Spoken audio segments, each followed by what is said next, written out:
Today, we have gathered here to celebrate National Education Day organized by Institutions Innovation Cell of IIMT College of Management, which is observed to be held on November 11th of every year.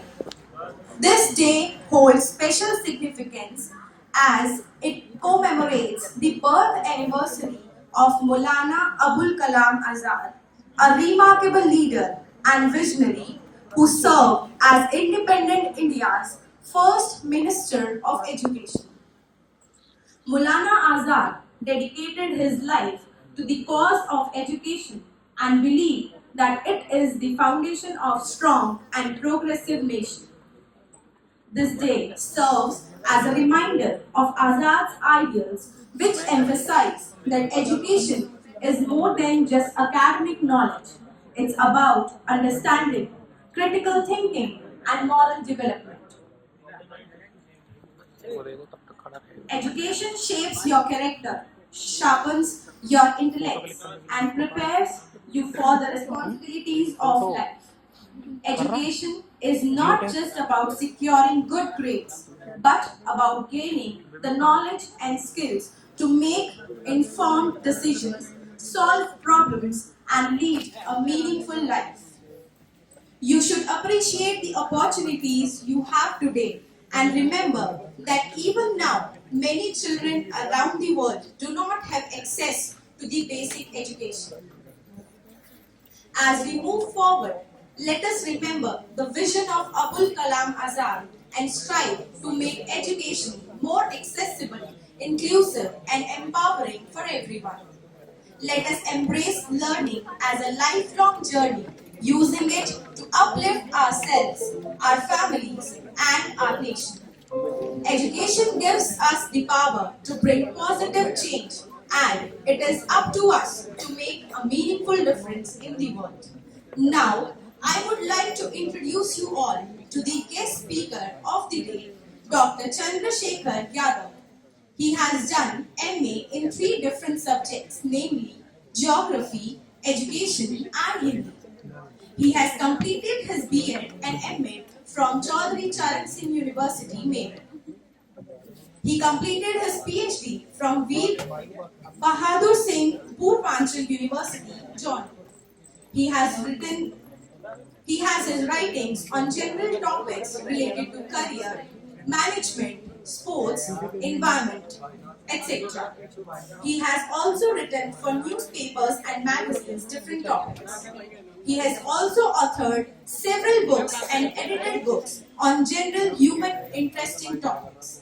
Presently, he is working as a Dean Academics in IIMT Group of Colleges, Science and Technologies, Greater Noida. Now, I would like to call our guest speaker on stage to embrace our students.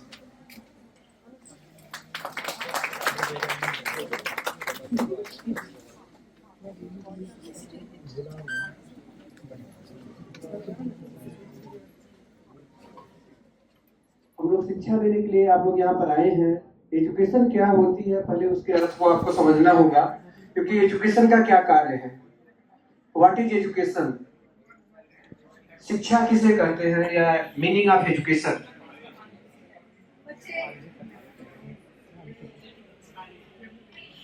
किस 2 वर्डों से बन के education बना है, education का meaning क्या है, अर्थ क्या है? जब तक आप उसको नहीं समझ पाएंगे तब तक शिक्षा के सही अर्थों को आप नहीं जान पाएंगे। एजुकेशन का अर्थ होता है एडुकेयर, एडुसियर, शिक्षित करना या विकसित करना या आगे बढ़ाना। आप देखते हैं लोग कहते हैं लिटरेट है, इलिटरेट है, मींस साक्षर है और असाक्षर है। आप साक्षर किसे मांगते हैं? जो पढ़ना लिखना जानता है उसको हम साक्षर की श्रेणी में रखते हैं, लिटरेट की श्रेणी में रखते हैं। कोई जरूरी नहीं कि वो उसके पास डिग्री हो, वो हाई स्कूल किया हो, इंटर किया हो, डिप्लोमा किया हो, इंजीनियरिंग किया हो, मैनेजमेंट किया हो। अगर उसको पढ़ना लिखना आता है तो उसको लिटरेट की श्रेणी में मानते हैं, साक्षर की श्रेणी में मानते हैं। आप देखते हैं ना, बातचीत होती, लोग कहते हैं अनपढ़ है क्या, गंवार है क्या, इलिटरेट है क्या। मीन्स कई बार होता है कि पढ़ लिख के भी लोग जब कुछ ऐसी बातें करते हैं तो लोग ऐसे शब्दों का उनके लिए प्रयोग करते हैं कि एक लिटरेट और इलिटरेट में क्या डिफरेंस रहा जब आप पढ़ के आप उन जैसी बातें करते हैं। इसीलिए बात आती है साक्षर किसे कहते हैं। आप देखते हैं कि अगर हम लिटरेसी की बात करें तो हमारे देश की जो लिटरेसी है 74% है, जिसमें 84 पॉइंट समथिंग मेल है और 64 पॉइंट के आसपास फीमेल की है। अभी भी आजादी के इतने सालों के बावजूद भी अगर देखा जाए तो अभी लगभग 18 से 19% का डिफरेंस है मेल और फीमेल में। सरकार बहुत सारी योजनाएं लाई, बहुत सारे स्कीम चला रही है, सर्व शिक्षा अभियान है, मिड डे मील है, कस्तूरबा बालिका योजना है। ये सब लिटरेसी को बढ़ाने के लिए सरकार ऐसी योजनाएं लाई। आज भी आप देखते हैं कि सरकार शिक्षा का स्तर बढ़ाने के लिए बहुत सारे स्कीम ला रही है कि जिससे बच्चों शिक्षित हो, आगे बढ़े और उनको जॉब की अच्छी अपॉर्चुनिटी मिले। एम्स ऑफ एजुकेशन, शिक्षा के उद्देश्य क्या है, जो मेन उसके एम है, पहला है इसमें development of individual human being, आपका व्यक्तिगत विकास करना। अगर आप शिक्षित हैं, अगर आप लिटरेट हैं तो आपका व्यक्तिगत विकास होगा, आपका पर्सनल डेवलपमेंट होगा। व्यक्तिगत किसे मानेंगे? पर्सन से पर्सनालिटी बनता है, पर्सन मीन्स व्यक्ति होता है और लोग कहते हैं कि व्यक्तिगत है, मेरा इंडिविजुअल मैटर है, ये मेरा पर्सनल मैटर है, मीन्स ये आपका है व्यक्तिगत। आप जो भी शिक्षा ले रहे हैं, आप जो भी डिग्री ले रहे हैं, इससे किसका विकास होगा? आपका होगा, आपके परिवार का होगा, आपके घर वालों को होगा। अगर आप अच्छी शिक्षा लेंगे तो अच्छी जॉब आपको मिलेगी। अगर आप शिक्षा नहीं लेते हैं तो आप देखते हैं कि बहुत जगह ऐसी वैकेंसी आती है जहां आप उससे वंचित रह जाते हैं। आपको पता लगा कि जो मिनिमम क्वालिफिकेशन है उस क्राइटेरिया को आप फुलफिल नहीं करते हैं और आप वहां से वापस आते हैं। उस समय आपको मालूम होता है कि शिक्षा की क्या वैल्यू है। तब आपको लगता है कि नहीं, काश हम ये डिग्री ले लिए होते, काश यह कोर्स हम पूरा कर लिए होते। जब पढ़ना था तो उस समय हमने इसको सीरियसली नहीं लिया, आज उसकी वैल्यू हमको मालूम होती है। अभी आप यहाँ पर आए हैं, आपके पेरेंट पैसे दे रहे हैं, आप 18 साल 19 साल 20 साल आप लोगों की एज होगी, 12 पास करके आए होंगे। लेकिन जिस दिन आप बीबीए बीसीए बीकॉम बीजीएमसी जो भी कोर्स करके घर पर लौटेंगे और जॉब के लिए जब जाएंगे, तब आपको जब जॉब करने जाएंगे तो उस पैसे की वैल्यू मालूम होगी, क्योंकि जब आप अपने मेहनत से कमाएंगे। अभी आपके पेरेंट दे रहे हैं इसलिए उस पैसों की वैल्यू आपको नहीं मालूम है कि आपके पेरेंट किस तरीके से पैसे इकट्ठा करके आपको पढ़ने के लिए भेजते हैं। उनके क्या सपने होंगे कि हमारा बेटा क्या बने, अच्छी जॉब मिले, उसको तरक्की करे, प्रोग्रेस करे। नेक्स्ट है मोरल एंड स्पिरिचुअल डेवलपमेंट, नैतिक एवं आध्यात्मिक विकास। लोग कहते हैं कि आज अगर हम प्राचीन काल की बात करें, वैदिक काल की बात करें, बौद्ध काल की बात करें, तो आप देखते थे कि इन सब चीजों की बहुलता थी। आज क्या है, मोरलिटी डाउन हो रही है। वैल्यू एजुकेशन पर फोकस किया जा रहा है, इन्वायरमेंटल एजुकेशन सरकार को क्यों लाना पड़ा? पहले ये सब जरूरी नहीं था, लेकिन आज कोर्स में अगर कोई इंजीनियरिंग कर रहा है, कोई मैनेजमेंट का कोर्स कर रहा है, अभी बहुत समय पहले था कि आपको इन्वायरमेंटल एजुकेशन क्वालिफाइड पेपर के रूप में लेना है, वैल्यू एजुकेशन आपको लेना है, जिससे आपको इसके महत्व को आप समझ सके। मोरल एंड स्पिरिचुअल डेवलपमेंट की बात हो रही है, नैतिक विकास। नैतिक क्या है? आप लोग कहते हैं ना कि मोरलिटी नाम की कोई चीज नहीं है, नैतिकता नाम की कोई चीज नहीं है। आप देखते हैं कि एक दूसरे को समझ सके, बड़े छोटों का सम्मान कर सके, एक दूसरे का रेस्पेक्ट कर सके, लेकिन आज क्या है, इसी की कमी है। अगर हम प्राचीन काल की बात करें तो उस समय लोग एक दूसरे का सम्मान करते थे, टीचर और स्टूडेंट का रिलेशन बहुत अच्छे, बहुत मधुर होते थे। लेकिन आज प्रोफेशन हो गया है, आप डिग्री लेते हैं, डिग्री लेके चले जाते हैं, उसके बाद वो चीजें नहीं। लेकिन अगर हम प्राचीन काल की बात करें तो उस समय हमारे देश में जावा, सुमात्रा और बोर्नियो जैसे देशों से लोग शिक्षा लेने के लिए आते थे। भारत को विश्व गुरु का दर्जा ऐसे नहीं दिया गया था जब हमारे पास कोई टेक्नोलॉजी नहीं थी, जब हम लोग इतने डेवलप नहीं थे, जब हमारे पास इंटरनेट नहीं था, कोई मीडिया नहीं था, इतने एडवांस नहीं थे। उस समय जो भारत के वर्ल्ड फेमस गुरुकुल थे, नालंदा, तक्षशिला, ये ऐसे गुरुकुल थे जहां पर लोग विश्व के कोने कोने से लोग डिग्री लेने के लिए आते थे। लेकिन आज वर्ल्ड की किसी भी यूनिवर्सिटी में, गिनाने के लिए तो बहुत यूनिवर्सिटी है, आपको ग्रेटर नोएडा में पता नहीं कितने मिलेंगी, लेकिन जो अगर हम टॉप 10 की बात करें तो शायद कोई यूनिवर्सिटी विश्व में अपना स्थान नहीं बना पाती। हम उस समय की बात कर रहे हैं कि जब हमारे पास कुछ नहीं था, जब वायुयान नहीं था, रेलगाड़ी नहीं थी, मोबाइल नहीं थे, कोई भी संचार के साधन नहीं थे, उस समय लोग हमारे देशों में शिक्षा लेने के लिए आते हैं। चाहे वैदिक काल की बात करें, चाहे बुद्धिस्ट एजुकेशन की बात करें, चाहे मेडुअल पीरियड की बात करें। हमारे देश को सोने की चिड़िया कहा जाता था, इसलिए नहीं कि यहाँ पर बहुत लोगों ने शासन किया, हमारे देश को खोखला किया। तो ऐसा नहीं, हमारे पास बहुत कुछ था, लेकिन जो भारत था, धीरे धीरे वो भारत लोग आए व्यापार करने के लिए, शासन करने के लिए, और इसको धीरे धीरे खोखला करते चले गए। नेक्स्ट है कल्चरल डेवलपमेंट, सांस्कृतिक विकास। लोग कहते हैं कि यहाँ का कल्चर ठीक नहीं है, यहाँ की संस्कृति ठीक नहीं है, मीन्स वेशभूषा, पहनावा। ऐसा नहीं कि आप कल्चरल डेवलपमेंट के लिए अपने संस्कृति का विकास करने के लिए किसी दूसरी संस्कृति को गिरावा या उसको ठेस पहुंचाना, ऐसा नहीं करना है आपको कल्चरल डेवलपमेंट के लिए। क्योंकि जो भी देश में अलग अलग स्टेट में अलग अलग कल्चर पाया जाता है। अगर हम देखें तो यूपी, बिहार, राजस्थान, बंगाल, असम, राजस्थान, जो अलग अलग स्टेट हैं, अलग अलग वेशभूषा, अलग अलग पहनावे, अलग अलग संस्कृति, अलग अलग वाणी, बोली सब पाई जाती है। अगर आप राजस्थान में जाएंगे तो वहाँ के पहनावे वहाँ के अलग होंगे, वहाँ की भाषा अलग होगी। अगर आप पंजाब में जाएंगे तो आपको पंजाबी मिलेगी, महाराष्ट्र में जाएंगे तो मराठी मिलेगी, और गुजरात में जाएंगे तो आपको गुजराती मिलेगी। ठीक है, ऐसे तमिल में जाएंगे तो आपको तमिल मिलेंगे, कन्नड़, कर्नाटक में कन्नड़ मिलेगा, पश्चिम बंगाल में बंगाली मिलेगा। लेकिन कोई जरूरी नहीं कि आपके पास सारी भाषाओं की जानकारी हो, ये कोई पॉसिबल नहीं है। लेकिन हाँ, आप जिस स्टेट में रह रहे हैं, आप जिस रीजन में रह रहे हैं, वो लैंग्वेज आप जानते हैं। जनरली हिंदी, इंग्लिश तो लोग जानते हैं, जो रीजनल लैंग्वेज है आप उसकी जानकारी रखते हैं। इतनी सारी भाषाएं हैं, कोई जरूरी नहीं कि सारी भाषाओं की जानकारी आपके पास हो। लेकिन कल्चर डेवलपमेंट का मतलब है कि आप अपने संस्कृति का विकास करना, अपने संस्कृति को बना के रखना। आप, हमारी इसी से पहचान है। जब हम किसी दूसरे देश में जाते हैं तो जो हमारा कल्चर है, जो हमारा वेशभूषा, जो हमारा पहनावा है, जो हमारी बातचीत करने का तरीका है, यही हम वहां पहचान कराती है। 1893 में अमेरिका के शिकागो शहर में एक विश्व धर्म सम्मेलन हो रहा था। सभी देशों के धर्मावलंबी विश्व गुरु वहां पर गए थे। भारत का प्रतिनिधित्व करने के लिए स्वामी विवेकानंद को भेजा गया। सबका नंबर आया बोलने के लिए। स्वामी जी सबसे पीछे वाली पंक्ति में बैठे थे। सबको लगा सन्यासी क्या बोलेगा।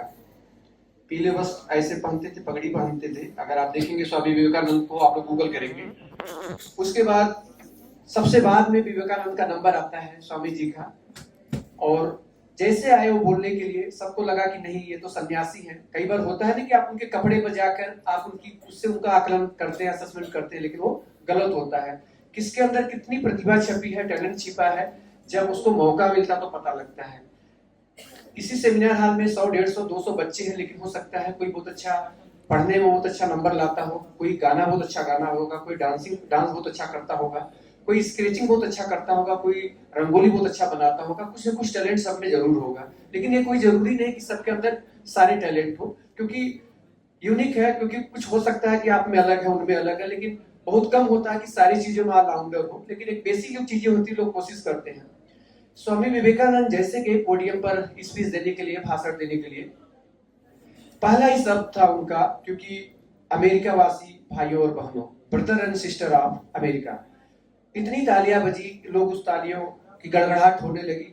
बहुत शांत करने के बाद लोग तालियां रुकने का नाम ले रही थी। लग रहा था कि आसमान जैसे लग रहा था तालियों से एकदम गूंज गया। और जितने लोग बोल के गए थे, ये जो शब्द था लोगों को झकझोर दिया, लगा दिल को छू देने वाला था, brother and sister of America, America वासी भाइयों और बहनों। उसके बाद जो उनकी स्पीच हुई, आप उनकी स्पीच को सुनेंगे। वो स्पीच आज भी आपको यूट्यूब पर मिलेगी, जो स्वामी विवेकानंद की स्पीच थी। और बहुत अच्छी स्पीच उनकी थी। और मात्र 39 इयर्स की एज में वो दुनिया में नहीं रहे स्वामी विवेकानंद। लेकिन हाँ, उनका कहना था कि वीर बनो हमेशा कहो डरो मत, भय मृत्यु है, भय पाप है, भय अधार्मिकता है, भय नरक है, भय का जीवन में कोई स्थान नहीं है। उनका कहना था कि लगता है कि हम मित्रों के देश में नहीं, लगता है हम शत्रुओं के देश में जन्म लिए हैं।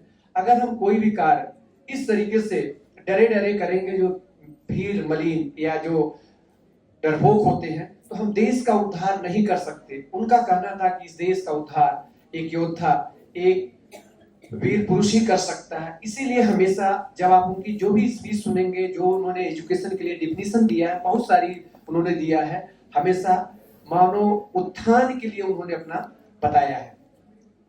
नेक्स्ट है हार्मोनियस डेवलपमेंट, मीन्स एक तरीके से कह सकते हैं कि ऑल अराउंड डेवलपमेंट। इसमें आपका physical, mental, spiritual, moral, value education, cultural, सब कुछ इस तरीके से आ जाता है। जब आपके विकास की बात होती है तो ऐसा नहीं कि आप बहुत पढ़ने में तेज हैं, आपका आईक्यू लेवल बहुत अच्छा है, लेकिन कोई जरूरी नहीं। आपका फिजिकली फिट होना भी बहुत जरूरी है। अगर आप फिजिकली फिट नहीं है, डेली आप बीमार रहेंगे तो क्या आप पढ़ सकते हैं? नहीं पढ़ सकते। अगर आपका स्वास्थ्य साथ नहीं देगा, हेल्थ साथ नहीं देगी, तो क्या आप डेली क्लास कर सकते हैं? नहीं कर सकते। इसीलिए physical development, mental development, spiritual development और मोरल डेवलपमेंट, इन सब पर विकास पर बल दिया गया कि चौमुखी विकास हो, ऑल अराउंड डेवलपमेंट हो। नेक्स्ट है इसमें promote positive physical development, means शारीरिक विकास पर बल दिया गया कि जब तक आप एक स्वस्थ होंगे तभी आप कुछ अच्छा कर सकते हैं। फिजिकली फिट के लिए भी इस पर जोर दिया गया कि जो वो शिक्षा हो जो आपको, ऐसा नहीं कि केवल हमको किताबी कीड़ा हो या हमको रटने पर या पढ़ने पर बल दिया जाए, ऐसी शिक्षा हो जो हमको शारीरिक रूप से फिट रहने पर भी, योगा है, शारीरिक शिक्षा है, कोर्स में कुछ ऐसे करिकुलम को रखा जाए जिससे आपका शारीरिक विकास भी हो। आप लोग यहाँ पर रहते हैं, जो बच्चे हॉस्टल होंगे देखते हैं शाम को स्पोर्ट्स का बनाया गया है, कोई बच्चे वॉलीबॉल खेलते हैं, कुछ बैडमिंटन खेलते हैं, कुछ इंडोर गेम खेलते हैं। क्यों बनाया गया? इसीलिए कि दिन भर आप पढ़ के आते हैं, माइंड को फ्रेश करने के लिए, शरीर को फिट रखने के लिए आपको इसकी जरूरत पड़ती है। अगर जो हॉस्टलर नहीं है, घर पर रहते हैं, बाहर से आते हैं, अगर आपको टाइम मिलता है तो आप वहां अपने घर पर खेलते हैं, अपने आसपास खेलते हैं। तो इसीलिए कोर्स में ये भी रखा गया है, जो एजुकेशन का उद्देश्य है कि आपको पॉजिटिव या फिजिकल डेवलपमेंट। नेक्स्ट है आपका development of right personality, means आपको एक ऐसी पर्सनालिटी का विकास करने के लिए बल दिया जाता है जो सही हो। लोग कहते हैं कि पर्सनालिटी डेवलपमेंट मीन्स व्यक्तित्व का विकास। व्यक्तित्व किसे कहते हैं? हम पर्सनालिटी किसे कहते हैं? What is personality? पर्सन से पर्सनालिटी बना है। पर्सन को कहते हैं व्यक्ति। पर्सन मीन्स व्यक्ति। व्यक्ति में कोई भी हो सकता है, पुरुष महिला कोई भी हो सकता है। लोग कहते हैं इनका व्यक्तित्व ठीक नहीं है, इनकी पर्सनालिटी ठीक नहीं है। मीन्स जो आपका बात करने का तरीका, जो आपका बिहेवियर, जो आपका कम्युनिकेशन स्किल, जो आपकी पर्सनालिटी, आप देखने में कैसे हैं, जो आपका टैलेंट, जो आपका नॉलेज, आपके पर्सनालिटी में सब कुछ आ जाता है। अगर आप जैसे ही अब्दुल कलाम का नाम लेते हैं तो तुरंत क्या ध्यान में आता है? मिसाइल मैन, भारत के राष्ट्रपति। जो जो उन्होंने काम किया, जो उन्होंने आविष्कार किया, उन चीजों पर जाता है। देखने में कैसे थे? अच्छा। कैसा कपड़े कैसे पहनते थे, उनकी शरीर कैसी थी, तुरंत उनका चेहरा ध्यान में जाता है। जैसे ही महात्मा गांधी का नाम लेते हैं, महात्मा गांधी, स्वामी विवेकानंद, रविन्द्रनाथ टैगोर, या किसी साइंटिस्ट का नाम लेते हैं, न्यूटन, एडिसन, या जो भी किसी हम बड़े व्यक्ति का नाम लेते हैं जिसको लोग जानते हैं, तो आप तुरंत उसके किए हुए कार्यों, किस पोस्ट पर रहा है, क्या किया है, किस क्षेत्र में कार्य किया, तुरंत आप उसका आकलन करते हैं। मीन्स उसका जो स्पेसिफाई एरिया रहा है, उसका जो टैलेंट रहा है, और देखने में वो कैसा रहा है, उसकी पर्सनालिटी में सब कुछ आ जाता है। ऐसा नहीं कि लोग कहते हैं कि इनकी पर्सनालिटी ठीक नहीं है, पर्सन ठीक नहीं है, व्यक्ति ठीक नहीं है। ठीक रहने से मतलब मीन्स बातचीत करने का तरीका, रहन सहन का तरीका, आपका बिहेवियर, उसमें सब कुछ आ जाता है। अगर आप किसी का असेसमेंट करते हैं, आकलन करते हैं, तो आप कैसे करते हैं? जब आप लोगों को इंटरनल में टीचर नंबर देते हैं किसी पेपर में, चाहे आपका असाइनमेंट होगा, तो सारी चीजें आती है।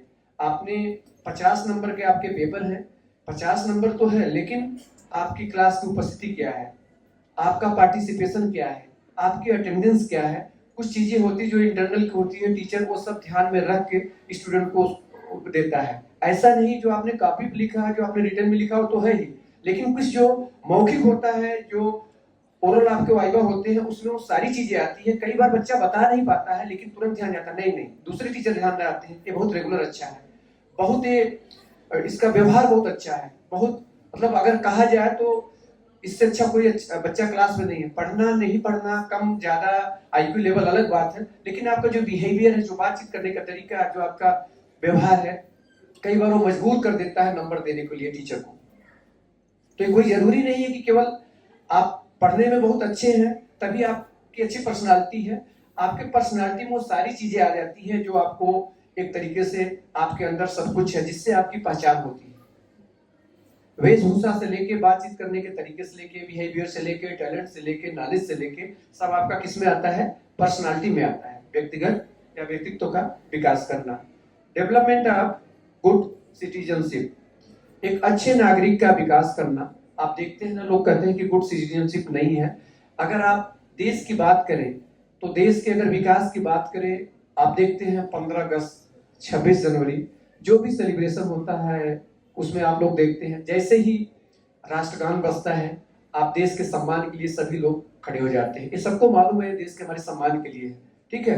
एक क्या है, एक अच्छे नागरिकता का तो विकास तो यही तो हो रहा है। आपको बताया गया है कि हमारे जो राष्ट्रगान क्या है या हमारे संविधान क्या है, हमारे अधिकार क्या है। जब तक आपको उसकी जानकारी नहीं होगी तब तक आप एक अच्छे नागरिक का आपका निर्माण नहीं हो सकता। मीन्स अगर आपको नहीं मालूम हो कि राष्ट्रगान बज रहा है और वो क्या है, आप बैठे रहें तो शायद आपको पता ही नहीं है। लेकिन जैसे ही राष्ट्रगान बनता है, कोई भी बच्चा कितना भी शरारती हो, हमको लगता है कितना भी उसका व्यवहार अच्छा नहीं हो, लेकिन जैसे ही देश की बात आती है, देश की प्रतिष्ठा की, देश के सम्मान की और भारत के तिरंगे की, हमको नहीं लग रहा कि कोई भी बच्चा ऐसे के लिए वो तिरंगे को झुकने देगा या देश का सम्मान उसके खिलाफ जाएगा। जाएगा कोई? नहीं जाएगा। नेक्स्ट है डेवलपमेंट ऑफ गुड लीडरशिप, एक अच्छे नेतृत्व का विकास करना। आप लोग भी देखते हैं कई बार कुछ जिम्मेदारियां आप लोगों को दी जाती हैं स्टूडेंट लाइफ में, आप उसको लीड करते हैं। जैसे मॉनिटर बच्चे बनाए गए हैं, सीआर बनाए गए हैं, उनको रिस्पॉन्सिबिलिटी दी गई है और ऐसे बहुत सारी जिम्मेदारियां होती हैं। कोई इवेंट होता है उसको कोऑर्डिनेटर आप लोगों को बना दिया जाता है। जो भी क्लब अलग अलग बनते हैं उसको कोऑर्डिनेटर आपको बनाया जाता है। आपका क्या काम है कि जो भी एक टीम है उस टीम को लेके चलना, सबको बैलेंस करके चलना। ऐसा नहीं कि लीडर का मतलब केवल अपने विषय में सोचना। आपको जो भी 10 लोग आपके टीम में है सबका ध्यान रखना है, किसी को कोई प्रॉब्लम नहीं होना चाहिए। तभी तो एक आपके अंदर गुड लीडरशिप मानी जाएगी। किसी भी क्षेत्र में नेतृत्व के विकास की बात हो। यहाँ तो आप स्टूडेंट हैं, इसलिए हम आप लोगों के क्लास का एग्जाम्पल दे रहे हैं। आप लोगों को कोई भी जिम्मेदारी मिलती है कि बेटा ये काम करना है और ये आपको हम जिम्मेदारी दे रहे हैं, इस सारी क्लास से आपको कलेक्ट करना है, इकट्ठा करना है, असाइनमेंट की कॉपी आप बच्चों को दे दीजिए। वो बच्चा बहुत ही जिम्मेदारी के साथ वो काम अपना करेगा। इसी को कहते हैं लीडरशिप। कोई भी बात है, कोई स्टूडेंट है जिनको दिया जाता है, इसलिए दिया जाता है कि बच्चे उस बच्चे की बात मानते हैं, या बच्चा वो इतना है कि वो लोगों से काम करवा लेगा, या उसकी पर्सनालिटी ऐसी है। ऐसा नहीं कि सारे काम सभी बच्चों को दे दिया जाए, नहीं दिया जाता है। इमोशनल एंड मेंटल डेवलपमेंट, संवेगात्मक एवं मानसिक विकास। आप देखते हैं शिक्षा का एक ये भी काम है, केवल ऐसा नहीं कि सुबह से शाम तक केवल पढ़ाना पढ़ाना पढ़ाना या पढ़ना। आपके करिकुलम में ऐसा रखा गया है कि जिससे एक कॉम्बिनेशन हो। आपको लैब भी होती है, आपको स्पोर्ट्स की भी क्लास होती है, सप्ताह में का कुछ फील्ड में भी जाना होता है। इस हिसाब से बनाया गया जिससे आपका डेवलपमेंट हो। ऐसा नहीं कि अगर आपको केवल पढ़ने के लिए ही कहा जाए तो आपका माइंड एक टाइम के आने के बाद आपका पढ़ने का मन नहीं करेगा। इवेंट और एक्टिविटी भी होती है क्लास में, कॉलेज में आप लोग देखते हैं। आप लोगों को लगता है क्यों कराई जाती है? कराने का मेन मोटो वही है कि जो आपके अंदर टैलेंट छिपा है वो बाहर आए। आज नहीं कल आप किसी इंडस्ट्री में जाएंगे, किसी आप कॉलेज में जाएंगे, आपको भी रिस्पॉन्सिबिलिटी मिलेगी, आपको भी जिम्मेदारी मिलेगी काम करने के लिए। लेकिन जब आप यहाँ किए रहेंगे तो आप करा पाएंगे। कई बार होता है कि आप ऐसे संस्थान से पढ़े जहाँ कुछ होता ही नहीं है, आपको मालूम ही नहीं कि ये एक्टिविटी क्या होती है। शायद आपको वहाँ बहुत प्रॉब्लम मालूम होगी कि एक दूसरे अच्छे संस्थान से किया हुआ बच्चा जो एक्टिविटी में पार्टिसिपेट करेगा या उसको जो जिम्मेदारी मिली है उसको कराएगा, वही आपको पता नहीं है, आप वहाँ प्रॉब्लम फेस करेंगे। तो आपको मालूम होगा कि नहीं, अगर काश हम भी संस्थान से किए होते जहाँ ये सब कराया जाता, शायद हमारे अंदर ये भी जानकारी होती, आपको प्रॉब्लम नहीं होती। जब कोई सैलरी आपको देता है, जॉब पर रखता है, तो आपकी कमियां नहीं देखता, फिर आपको काम चाहिए, आउटपुट चाहिए। जब तक आप स्टूडेंट हैं तब तक सारी कमी आपकी क्षम में है, आता है नहीं आता है, आप लोग कह देंगे हमको नहीं मालूम, हम नहीं करते, बस इतना ही है। लेकिन जिस दिन आप जॉब में जाएंगे ये शब्द नहीं चलेगा। अगर आप नौकरी करना है तो आपको करना ही पड़ेगा, मतलब आपके अंदर ये होना ही चाहिए। तो दोनों में डिफरेंस है। जिस दिन आप वहां से यहाँ आएंगे या जॉब पर जाएंगे, आप में चेंजेस आएगा। कैरेक्टर बिल्डिंग, चारित्रिक विकास। आप देखते हैं ना कि आज इस पर बहुत फोकस किया जा रहा है। लेकिन अगर हम प्राचीन काल की बात करें, क्योंकि बार बार आपको प्राचीन काल का एग्जाम्पल इसलिए दिया जा रहा है कि वो एग्जाम्पल के रूप में आज भी वो है और वही जो चीजें बनाई गई है उन्हीं पद चिन्हों पर हम लोग चल रहे हैं, उसी में मॉडिफिकेशन कर रहे हैं, उसी में चेंजेस कर रहे हैं, उसी में परिवर्तन कर रहे हैं। लेकिन आज नहीं कि हम उसको हटा दे रहे हैं। चाहे हम एजुकेशन के सिस्टम की बात करें, अलग अलग लेवलों में डिवाइड किया गया था। उसी वैदिक काल बौद्ध काल में अलग अलग लेवल पे डिवाइड था, प्राइमरी और हायर एजुकेशन। आज वही है लेकिन अलग अलग क्लास में डिवाइड किया गया, primary, pre primary, upper primary या जूनियर सेकेंडरी, सीनियर सेकेंडरी। लेकिन उस समय क्लासिफिकेशन तब भी किया गया था। अलग अलग डिग्रियां आज लेते हैं आप, इंजीनियरिंग की डिग्री लेते हैं, मैनेजमेंट की लेते हैं, बीएड की लेते हैं, लॉ की लेते हैं, पॉलिटेक्निक की लेते हैं, अलग अलग के नाम से। उस समय भी ये चीजें बनाई गई थी, प्राचीन काल में भी अलग अलग वेदों का अध्ययन करने के लिए अलग अलग डिग्रियां मिलती थी। एक वेद का अध्ययन करने के लिए 12 वर्ष, दो वेद का 24 वर्ष, 3 वेद का 36 वर्ष और 4 वेद का 48 वर्ष। स्नातक, रुद्र, वसु और आदित्य, इस प्रकार की डिग्रियां मिलती थी। आज जब कन्वोकेशन होता है, दीक्षांत होता है, आप लोग जाते हैं तो वहां भी आपको एक डिग्री मिलती है। ये सिस्टम उस समय का है, हमारे प्राचीन काल से चला आ रहा है, जो हम फॉलो कर रहे हैं। आज का जो ओरिएंटेशन प्रोग्राम है उस समय उपनयन सेरेमनी या पवज्जा सेरेमनी का नाम दिया जाता था। आज का जो कन्वोकेशन है उस समय का समावर्तन उपसंपदा का नाम रखा जाता था, जब बच्चा डिग्री लेके घर लौटता था गुरुकुल से। मींस आपको एग्जांपल इसलिए दे रहे हैं कि जो हमारा एजुकेशन सिस्टम है, जो प्राचीन काल से लेकर आज तक है, जो उसमें चेंजेस हुए, कहीं ना कहीं हमारा जो बेस है, जो आधार है वही है, उसमें परिवर्तन जरूर हुआ। आज बहुत सारी ब्रांचेज हो गई, आप देखते हैं कि आर्ट है, कॉमर्स है, साइंस है, एग्रीकल्चर है, लेकिन उस समय भी डिवीजन हुआ था, लेकिन सब्जेक्ट थोड़ा अलग होते थे। लेकिन अगर देखा जाए उस समय डिग्रियां लेना बहुत कठिन कार्य होता था। आज सारी सुविधाएं के बावजूद भी आप लोग पढ़ते नहीं हैं, तमाम इश्यू देते हैं, सब कुछ है, किताबें हैं, लाइब्रेरी है, टीचर्स हैं, गूगल है, इंटरनेट है, आप सब कुछ इकट्ठा कर सकते हैं जो भी आपके डाउट है। उस समय कुछ नहीं हुआ था, टीचर के द्वारा जो बताया जाता तो वही होता था। आपको एग्जाम्पल इसलिए दिए जा रहे हैं कि आप समझ सके उस शिक्षा में आज की शिक्षा में कितना अंतर है। उस समय की शिक्षा लेना बहुत कठिन कार्य होता था। आज हमारे पास सब कुछ है, लेकिन हम देखा जाए तो उतनी मेहनत नहीं करते, इसलिए आगे नहीं बढ़ पा रहे। हम दोष देते हैं कि क्या करें, लेकिन हम अपने अंदर देखें कि क्या हम उतना मेहनत कर पाते हैं, हम कार्य कर पाते हैं।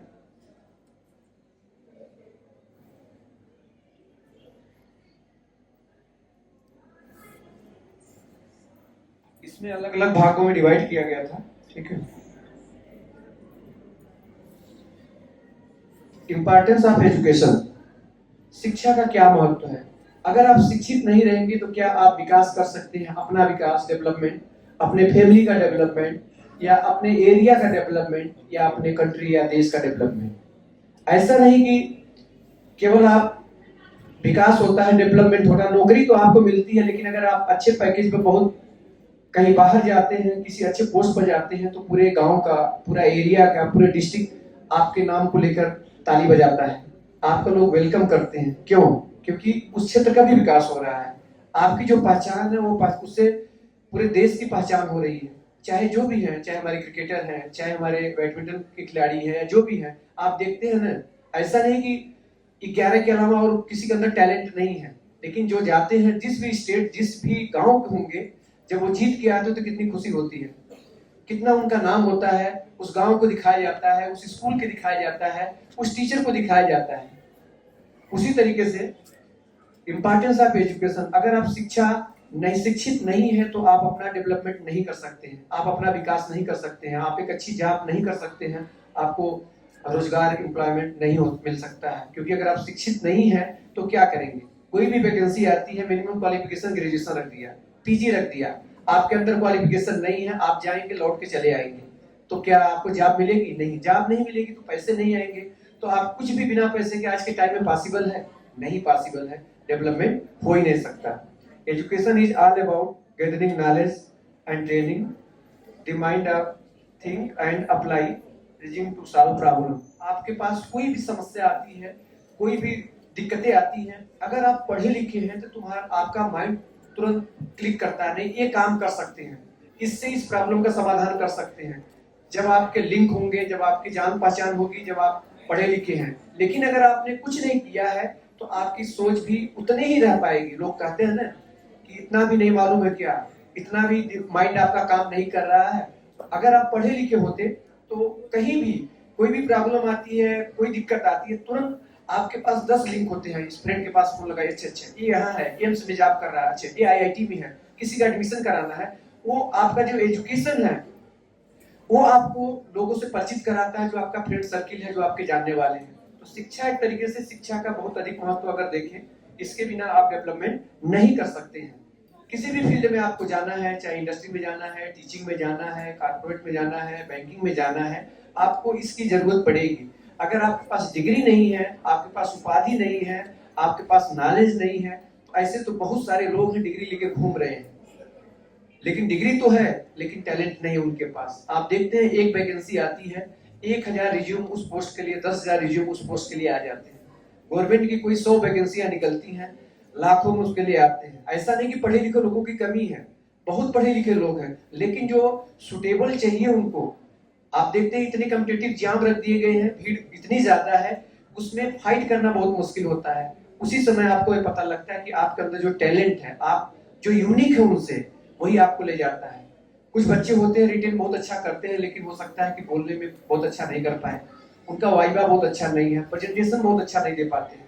तो ये भी प्रॉब्लम होती है कि लिखने वाले तो अच्छे नंबर लाते हैं, लेकिन क्लास में जब भी उनका ओरल होगा या कोई वाइवा होगा तो वहाँ बच्चा बोल नहीं पाता है। तो ये भी कहीं ना कहीं उसका ही फर्क पड़ता है। Education help to use all the new technology available to, आपको जो नई नई तकनीकी है, जो तकनीक है, टेक्निक के विषय में आपको जानकारी होती है। अगर हम पहले की बात करें तो उस समय कोई सिस्टम नहीं था, हमारे पास OSP नहीं होता था, हमारे पास प्रोजेक्टर नहीं होता था, हमारे पास ये सारी चीजें नहीं होती थी। लेकिन आज हम बात करें तो हमारे पास सारे वो रिसोर्सेज हैं। मॉडर्न युग बोला जाता है, टेक्नोलॉजी का युग कहा जाता है, हमारे पास वो सारे रिसोर्सेज हैं।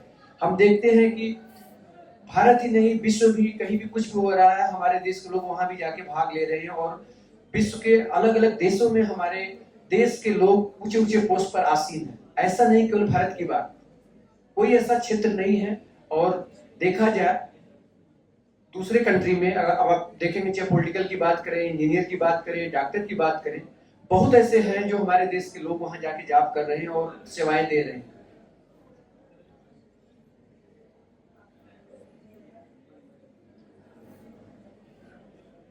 नीड ऑफ एजुकेशन, शिक्षा की आवश्यकता क्यों है?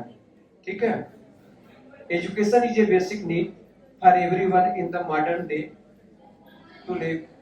हमारे जीवन में अगर आज के टाइम में हम देखें तो बिना शिक्षा के, बिना एजुकेशन के जीवन हमारा संभव है ही नहीं।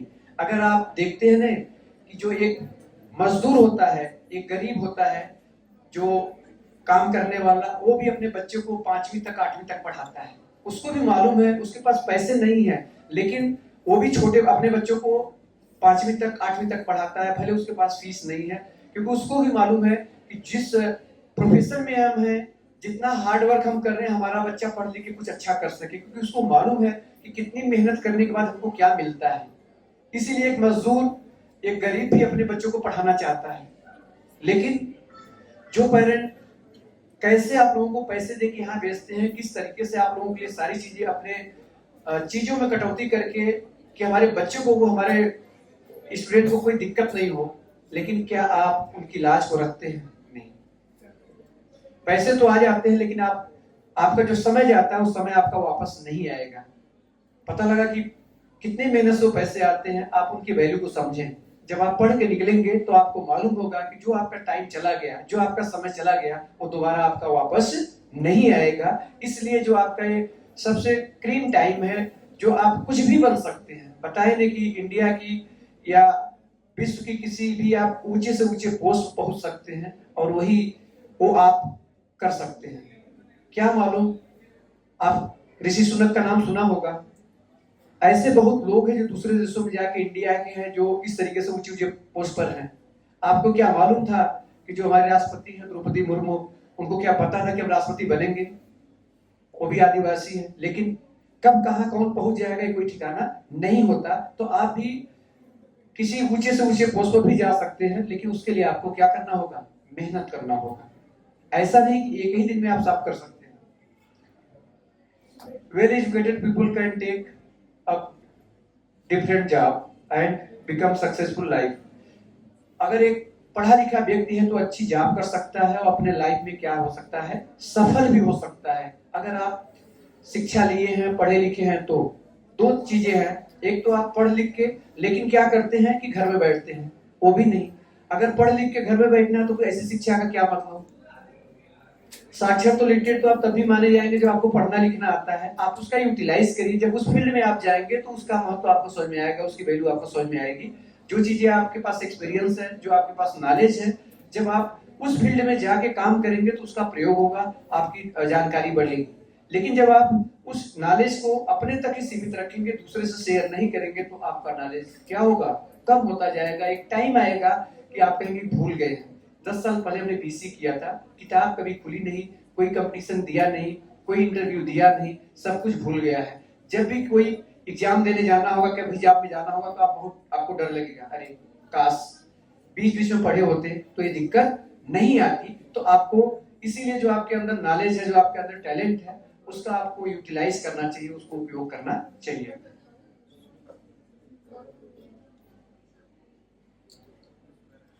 Without good education, one will lose out of the opportunity to earn well. अगर आपके पास शिक्षा नहीं है तो अच्छे अच्छे मौके या अच्छे अच्छे अपॉर्चुनिटी से भी आप हाथ धो सकते हैं, आपको मौका नहीं मिल सकता। अगर आपके पास डिग्री नहीं है लेकिन पता लगा किसी चीज में वैकेंसी आई है, जॉब है, लेकिन क्या प्रॉब्लम है, जो क्वालिफिकेशन चाहिए वो आपके पास फुलफिल आप कर नहीं पा रहे हैं।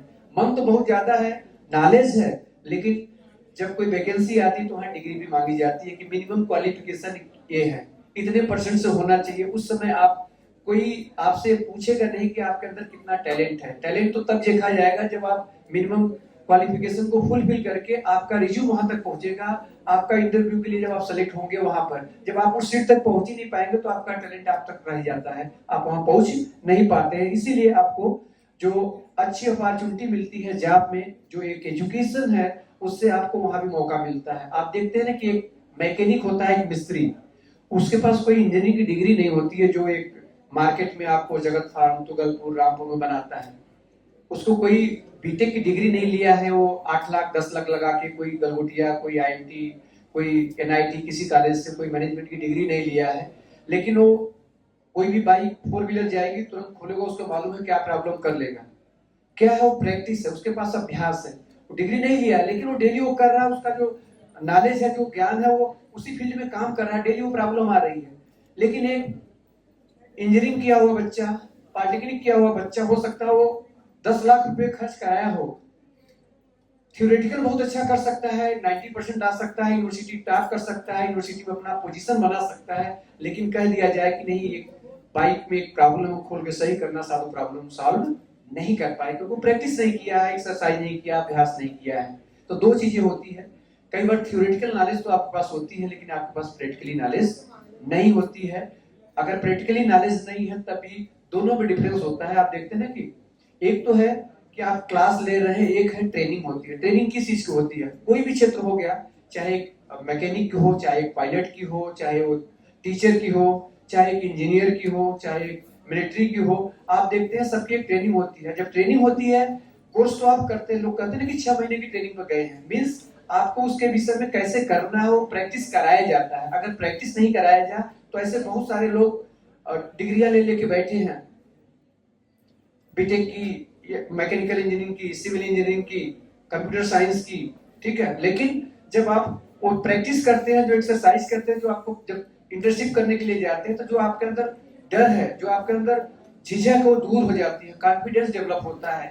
जब आप 4 महीने 6 महीने कहीं जाएंगे तो आपके अंदर एक कॉन्फिडेंस डेवलप होगा। जब ट्रेनिंग में आप जाते हैं, आपको सिखाया जाता है, बताया जाता है। आर्मी में जाना हो, सीधे आपको अगर राइफल दे दी जाए तो आप क्या, मकसद ही नहीं पूरा होगा।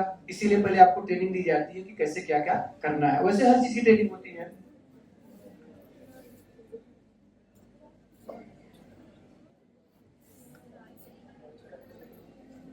अर्बन और रूरल एरिया की अगर हम बात करें तो जो अर्बन एरिया है, शहरी इलाका है, यहाँ पर आपको सारी चीजें वेल मेंटेन मिलेगी। लेकिन अगर आप रूरल एरिया में, ग्रामीण क्षेत्रों में जाते हैं तो आपको शायद इस चीज का अभाव होगा। एक तो आने जाने के साधन नहीं मिलेंगे, एक तो अच्छी बिल्डिंगें नहीं मिलेंगे, अच्छे इक्विपमेंट नहीं मिलेंगे, अच्छे लाइब्रेरी नहीं मिलेंगे, अच्छे लेबोरेटरी नहीं मिलेंगे और हो सकता है कि अच्छे टीचर भी नहीं मिले। तभी तो आप कोई दिल्ली से आता है, कोई हरियाणा से आता है, कोई गुड़गांव से आता है, ऐसा नहीं कि वहाँ कॉलेज नहीं है। आप एक अच्छे कॉलेज के लिए तो इतने दूर से आते हैं, 2 घंटे की जर्नी करके, 3 घंटे की जर्नी करके। लेकिन अगर आप एक रूरल एरिया की बात करें, ग्रामीण क्षेत्रों की बात करें, तो आज भी वहाँ प्रॉब्लम है। इतना सब कुछ होने के बावजूद भी हो सकता है कि वहां तक सारी चीजें नहीं हो। इंजीनियरिंग कॉलेज, मैनेजमेंट कॉलेज वहां भी है, लेकिन जो एक अच्छे शहरों में जो डेवलप मिलेगा वहां साथ उतना विकसित आपको नहीं मिलेगा। वो सारी व्यवस्थाएं ही नहीं मिल पाएगी, इजिली लोग जा ही नहीं पाएंगे। आप देखेंगे कनेक्टिविटी है कि नहीं, प्लेसमेंट है कि नहीं, जॉब है कि नहीं, बहुत सारी चीजें हैं। केवल कोर्स को पढ़ा के एग्जाम पास करा देना अलग मैटर है, लेकिन जिस कोर्स के लिए आप जा रहे हैं, जो डिग्री आप ले रहे हैं, उसके लिए आपको प्रॉपर जानकारी होनी चाहिए। लेकिन यही तो है कि आज क्वालिटी ऑफ एजुकेशन कहीं ना कहीं उसमें कमी है। जो एक गुणवत्ता होनी चाहिए, लोग कहते हैं ना क्वालिटी नहीं है। मीन्स आप एक 10 रुपए की पेन लेने के लिए जाते हैं मार्केट में, उसको 2 बार देखते हैं, अच्छा 15 वाली ले लें या 10 वाली ले लें, ये 20 वाली, इसमें क्या लिखा है कि बहुत अच्छी आप चलाएंगे। काम लिखने का ही है, ठीक है, लिखो फेंको वाले भी लेंगे, उसका भी काम वही है, लिखने का काम सब करेंगे, लेकिन उस पेन की क्वालिटी आपकी अलग होगी। ऐसा नहीं कि वो आप बिना लिखे आपका वो पेपर में लिख देंगे, ऐसा होता है? नहीं होता है। तो वैसे ही टीचिंग के फील्ड में भी, एजुकेशन के फील्ड में भी क्वालिटी की बात होती है। एक रूरल एरिया, एक अर्बन एरिया में, दोनों में अंतर होता है। बहुत सारी चीजें हैं, चाहे हम रिसोर्सेज की बात करें, संसाधनों की बात करें, चाहे हम व्यवस्थाओं की बात करें, चाहे हम और भी चीजों की बात करें, दोनों में डिफरेंस होता है। आज आप देखते हैं कुछ ही बड़े महानगर, दिल्ली, मुंबई, कलकत्ता, मद्रास का नाम बार बार क्यों आता है? ऐसा नहीं कि भारत में और स्टेट नहीं है, केवल 4 ही स्टेट है, लेकिन जो बड़े बड़े महानगर हैं, बहुत सारी चीजें हैं। 50% जितने हेडक्वार्टर है सब आपको दिल्ली में मिलेंगे, सारी चीजें आपको दिल्ली में मिलेगी। ऐसे मुंबई है, आपको फिल्म से संबंधित सब वहां मिलेगा। ऐसे अलग अलग आपकी जो सिटी है, कोलकाता है, बंगलौर है, आपको इलेक्ट्रॉनिक सिटी कहा जाता है। लेकिन बहुत ऐसे शहर है जो आज डेवलप नहीं है, हम 4 शहर का नाम लेते हैं, इसीलिए तो कहा जाता है। नेक्स्ट है टीचर शॉर्टेज एंड ट्रेनिंग। आप देखते हैं कई बार ये भी होता है कि चाहे हम प्राइमरी लेवल की बात करें या अपर प्राइमरी लेवल की बात करें, सेकेंडरी लेवल की बात करें या हायर लेवल की बात करें, जो क्लास है वहां पढ़ाने के लिए प्रॉपर टीचर नहीं है। बेसिकली हम अगर गवर्नमेंट स्कूल की बात कर रहे हैं, प्राइमरी या अपर प्राइमरी की बात कर रहे हैं, 2 और 3 टीचर में 4-4, 5-5 क्लास के बच्चे वहां पढ़ रहे हैं, नहीं होते। कौन पढ़ा रहा है? शिक्षा मित्र। कौन पढ़ा रहा है? आंगनबाड़ी। क्योंकि जो होने चाहिए वो है नहीं। अगर 2 टीचर 5 कक्षा को पढ़ाएगा तो क्या क्वालिटी ऑफ टीचिंग हो पाएगी? नहीं हो पाएगी। आज यही स्थिति है कि लोग सरकारी विद्यालय में अपने बच्चों को नहीं भेजते। ऐसा नहीं कि टैलेंटेड टीचर नहीं है, सबसे हाईली क्वालिफाइड जो प्राइमरी स्कूल है और अपर प्राइमरी है, वहां टीचर जाते हैं। इतना आपको कैम्ब्रिज और डीपीएस और यान में भी नहीं मिलेंगे, इतना highly qualified. 4 first class gold medallist, उसके नीचे मेरिट ही नहीं बनेगी। टी-टेट, यूपी-टेट, सी-टेट क्वालिफाइड करके जाते हैं बच्चे। ऐसा नहीं कि उनके अंदर टैलेंट नहीं है, लेकिन लाइक आप टीचर, 2 टीचर 3 टीचर हैं, क्लास 5 है 6 है, बच्चे ज्यादा है, तो टीचर क्या करेगा? किसी तरीके से केवल टाइम ही काट सकता है। अगर प्रॉपर तरीके से टीचर का अरेंजमेंट हो तो बहुत अच्छी क्वालिटी हो सकती है। पहले कोई प्राइवेट स्कूल ऐसे नहीं होते थे, आप देखते थे गवर्नमेंट विद्यालय होते थे, बाद में हुए, वहीं से सब पढ़ते थे, ठीक है। लेकिन ऐसी कंडीशन नहीं थी। आज इतने प्राइवेट स्कूल कॉलेज खुल गए हैं। आज उसका एक फायदा ये भी है, तो हो सकता है कि सरकार के पास इतने विद्यालय नहीं है, सभी लोग साथ शिक्षा नहीं ले पाते। अगर आप ग्रेटर नोएडा की बात करें, कितने मैनेजमेंट, कितने इंजीनियरिंग कॉलेज और कितने बीएड कॉलेज, कितने पॉलिटेक्निक कॉलेज है, सिंगल भी एक भी नहीं होगा, कोई कॉलेज नहीं होगा। तो जो शिक्षा का अवसर मिल रहा है, जो आप ले रहे हैं, विभिन्न क्षेत्रों में जा रहे हैं, डिफरेंट एरिया में, आज यही है कि जो शिक्षा का निजीकरण हुआ उसका बेनिफिट भी हुआ। नेक्स्ट है एक्सेस एंड इनइक्वालिटी, ठीक है। आप देखते हैं कि जो रूरल एरिया है या ग्रामीण क्षेत्र है, वहां भी एक डिस्टेंस की प्रॉब्लम है। जो लड़कियां हैं, पेरेंट आज भी बहुत दूर दराज क्षेत्रों में, जो ग्रामीण क्षेत्रों में, उनको दूर नहीं भेजते हैं। बहुत सारे इश्यूज है सेफ्टी सिक्योरिटी को लेकर, या आवागमन के साधनों के कारण, या आने जाने की असुविधा के कारण। बॉयज तो कहीं भी कैसे भी निकल लेते हैं, लेकिन लड़कियों के लिए पेरेंट 10 बार देखते हैं कनेक्टिविटी है कि नहीं। एडमिशन के लिए आते हैं, पूछते हैं बस है यहाँ से, बुलंदशहर से बच्चा आएगा, सिकंदराबाद से आएगा या दादरी से आएगा, सबसे पहले अगर ऐसे पेरेंट हैं वो पूछेंगे बस की फैसिलिटीज है कि नहीं। अच्छा ठीक है, इस स्टाफ से है कि नहीं। क्यों? क्योंकि आज वही प्रॉब्लम है कि जो रूरल एरिया के बच्चे हैं या बेसिकली जो गर्ल्स हैं, वो शायद दूर कहीं जाना हो तो सबसे बड़े चैलेंजेस है आवागमन के साधन या डिस्टेंस, या उस एरिया में विद्यालय का नहीं होना। अगर हर जगह विद्यालय सही मात्रा में सही तरीके से होते तो क्या आप लोग उस शहर से उस क्षेत्र से यहाँ आते? शायद ऐसा नहीं होता। लेकिन एक आप अच्छी टीचिंग के लिए, अच्छी क्वालिटी ऑफ एजुकेशन के लिए उतने दूर से आप आ रहे हैं। कॉलेज तो बहुत मिलेंगे लेकिन आपको एक अच्छी शिक्षा मिल पाए, एक क्वालिटी ऑफ एजुकेशन मिल पाए, इसीलिए तो आप लोग यहाँ पर आते हैं कि हमको 2 घंटे आने में लगते हैं, 1.5 घंटे आने में लगते हैं, 4 घंटे आने जाने में टाइम लगता है, लेकिन हम एक अच्छे कॉलेज से अच्छी डिग्री ले सकें, अच्छा हमारा प्लेसमेंट हो सके।